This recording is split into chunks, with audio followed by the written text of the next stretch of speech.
कभी सुना है कि किसी शहजादी ने एक सानिप से शादी की हो? नहीं? तो वीडियो आखिर तक देखो, क्योंकि ये कहानी तुम्हारा दिल भी छू जाएगी और दिमाग भी हिला देगी। वीडियो को लाइक करना न भूलना और कमेंट्स में लेकिन राजकुमार लिख कर बताओ कि तुम आखिर तक देख पाए या नहीं। चलो शुरू करते हैं यह हैरत अंगेज सफर। क्या आपने कभी सुना है कि एक सानिप ने किसी शहजादी से शादी की हो? क्या कोई लड़की अपने शौहर की तलाश में सूरज, चांद और हवाओं के देवताओं से मदद मांगती है? ये एक ऐसी कहानी है जिसमें एक मामूली सा सानिप, जादुई अंगूठी, वादों का बोझ, राज, मोहब्बत, कुर्बानी और एक खतरनाक दीव का सामना सब कुछ एक साथ मिलता है। ये सिर्फ एक परियों की कहानी नहीं, बल्कि सच्ची मोहब्बत, सब्र और कुर्बानी की ऐसी दास्तान है जो आपको हैरान भी करेगी, रुलाएगी भी और आखिर में ये सिखाएगी कि सच्ची मोहब्बत के लिए चाहे सांप से शादी ही क्यों ना करनी पड़े, अगर दिल साफ हो तो किस्मत खुद झुक जाती है। राजकुमार लकिन और सांप की हैरत अंगेज दास्तान, मुकम्मल उर्दू तर्जुमा। बहुत पुराना वक्त था। एक गांव में एक बूढ़ी औरत रहती थी। इसकी कोई औलाद न थी। वो एक छोटी सी झोंपड़ी में तन्हा रहती थी और रोजाना जंगल से लकड़ियां लाती थी ताकि घर का काम चल सके। एक दिन जब वो जंगल से लकड़ियां लाकर गट्ठे में बांध रही थी, एक छोटा सांप इस गट्ठे में घुस गया। वो इस पर ध्यान न देती और घर को निकल पड़ती है। घर पहुंचकर लकड़ियां फर्श पर उतारें, तब सांप बाहर आया और फौरन बल्ली से खेलने लगा। क्योंकि बूढ़ी औरत की कोई औलाद न थी, इसने सांप को अपना बेटा समझकर पालना शुरू कर दिया। वक्त गुजरा और सांप बड़ा हुआ। एक दिन उसने बूढ़ी औरत से कहा, माँ, तुम बादशाह के पास जाओ और कहो कि वो अपनी बेटी मेरी साथी बनाए। बूढ़ी औरत ने कहा, बेटा, तुम सानिप हो, बादशाह अपनी बेटी को तुमसे क्यों उज़दवाज करे? सानिप ने जवाब दिया, माँ, तुम बस जाओ और बात करके देखो, जो होना है हो जाएगा। फिर बूढ़ी औरत महल गई। बादशाह के दरबानों ने उसे अंदर जाने से मना किया, लेकिन जब उसने इसरार किया तो बिलाखिर अंदर जाने दिया गया। उसने शर्मिंदगी के साथ कहा, बादशाह सलामत, मेरा बेटा एक सानिप है, लेकिन वो आपकी बेटी से शादी करना चाहता है। बादशाह सख्त गुस्से में आ गया और बूढ़ी औरत को सीढ़ियों से उतार कर धक्का दिया, जिससे उसके पांव में जख्म आ गया। वो दर्द से लड़खड़ाती हुई घर वापस आई और सांप को कोसानी शुरू कर दी। सांप ने कहा, माँ, तुम अपने पांव की फिक्र न करो, मैं ठीक कर दूंगा, बस तुम हार न मानो। फिर उसने एक जादुई अंगूठी निकाली, फूंक मारी और फौरन बूढ़ी औरत का पांव बिल्कुल ठीक हो गया। अगली सुबह सांप ने मां को फिर बादशाह के पास भेजा, लेकिन इस बार भी बूढ़ी औरत धक्के खाकर वापस आ गई। तीसरी बार सांप ने कहा, यह आखिरी मौका है, तुम फिर से जाओ और अर्ज करो। बूढ़ी औरत दोबारा महल पहुंची, बादशाह से अर्ज की, मगर बादशाह ने जाहिका उड़ाते हुए कहा, ठीक है, अगर तुम सुबह तक ये सब कर सको, मेरी महल से बड़ा महल बना दो। तुम्हारे महल के दरवाजे से मेरे महल तक रेशम का रास्ता हो। 400 गुलाम घोड़ों पर सवार हूं, जो हर रंग के कपड़े पहने हूं, तो मैं अपनी बेटी की शादी तुम्हारे बेटे से कर दूंगा। बूढ़ी औरत रोती हुई घर पहुंची। सांप ने कहा, तुम परेशान न हो, सब कुछ वक्त पर पूरा हो जाएगा।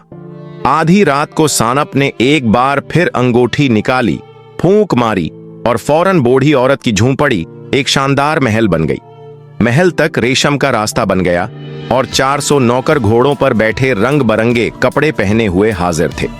सुबह जब बादशाह उठा तो उसने महल देखा तो हैरत ज़दा रह गया। उसकी आंखों पर यकीन न आया। उसे याद आया कि उसने बूढ़ी औरत से किया वादा किया था और उसे अपने कहे को दिल पर लगवाना पड़ा। उसने अपनी बेटी की शादी सांप यानी लखन के साथ कर दी, चाहे वो दुख में ही क्यों ना हो। शादी के बाद जब लखन सांप अपनी दुल्हन के हाल में गया तो राजकुमारी ने उसे सांप देखकर चीख मारी। इसी लम्हे लखन ने अपनी सांप की खाल उतार दी और वो एक इंतहाई हुसैन और दलक्ष नौजवान बन गया।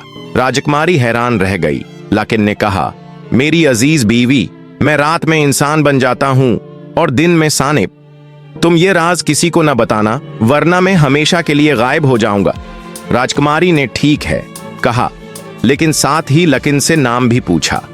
लकिन ने अपना नाम लिकिन बताया। अगली सुबह बादशाह ने अपने एक सफीर को भेजा ताकि मालूम करे कि राजकुमारी कैसी है। सफीर ने कहा, राजकुमारी बिल्कुल ठीक और खुश है। बादशाह को शबा हुआ। अगले हफ्ते बादशाह ने अपनी बेटी और दामाद को दोपहर के खाने पर दावत दी।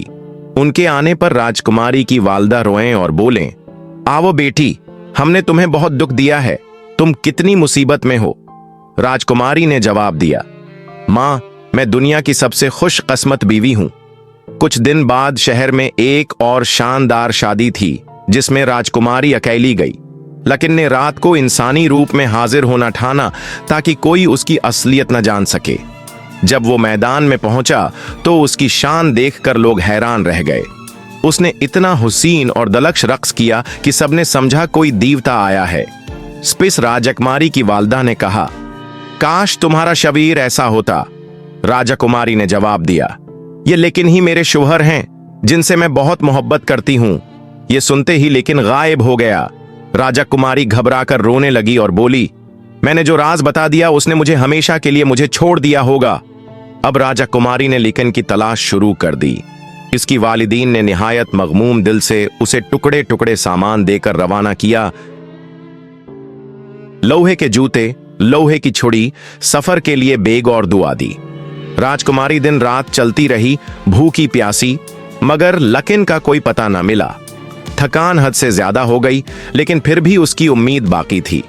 एक दिन उसे एक प्रासरार बूढ़ी औरत मिली जिसने कहा, सूरज दीव के पास जाओ, शायद वो तुम्हारे शौहर का पता जानते हूं। राजकुमारी सूरज दीव के पास पहुंची, अपनी दास्तान सुनाई, मगर उनके पास भी कोई जवाब न था। उन्होंने उसे चांद दीव के पास भेजा। चांद दीव ने भी कोई ठोस जवाब न दिया। फिर उसे हुआ दीव के पास भेजा गया। हवा दीव ने राजकुमारी की दिक्कत सुनकर उसे खाना दिया और कहा, तुम्हें मेरे साथ ले जाना मुश्किल होगा क्योंकि मैं बहुत तेज हूं और तुम रास्ते में गिर सकती हो।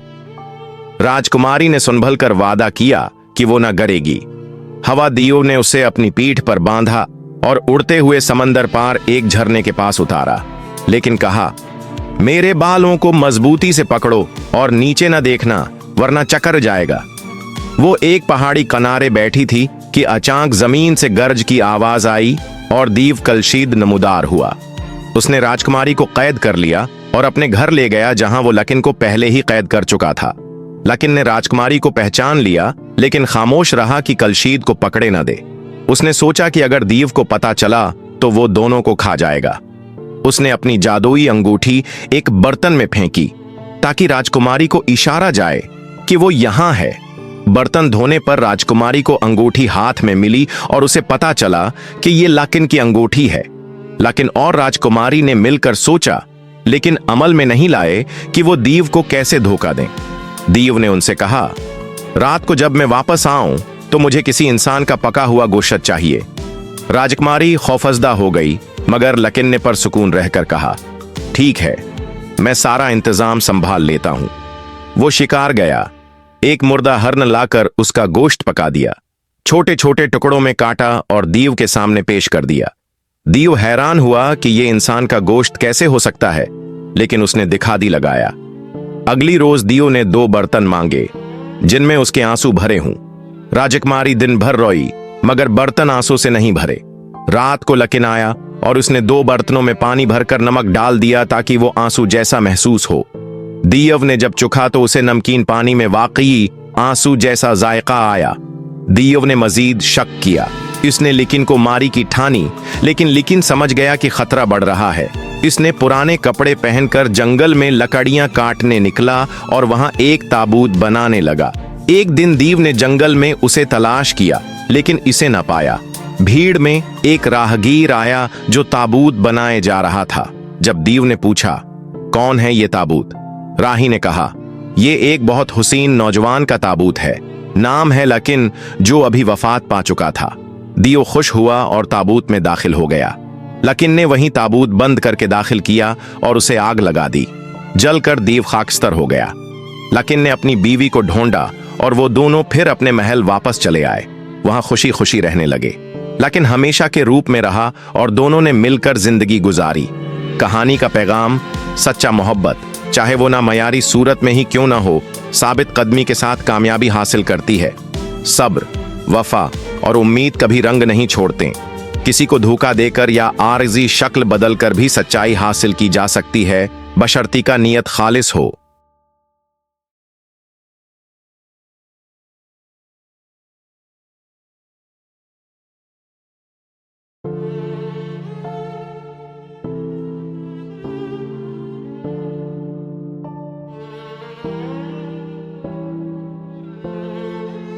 अगर आपको यह कहानी पसंद आई हो तो प्लीज लाइक करें, कमेंट्स में बताएं कि आपको सबसे बेहतरीन हिस्सा कौन सा लगा और सब्सक्राइब करना ना भूलें ताकि ऐसी और दिल को छू लेने वाली कहानियां आप तक पहुंचती रहें। और हां, शेयर करें अपने दोस्तों के साथ ताकि वो भी जान सकें कि एक सानेब भी राजकुमार बन सकता है।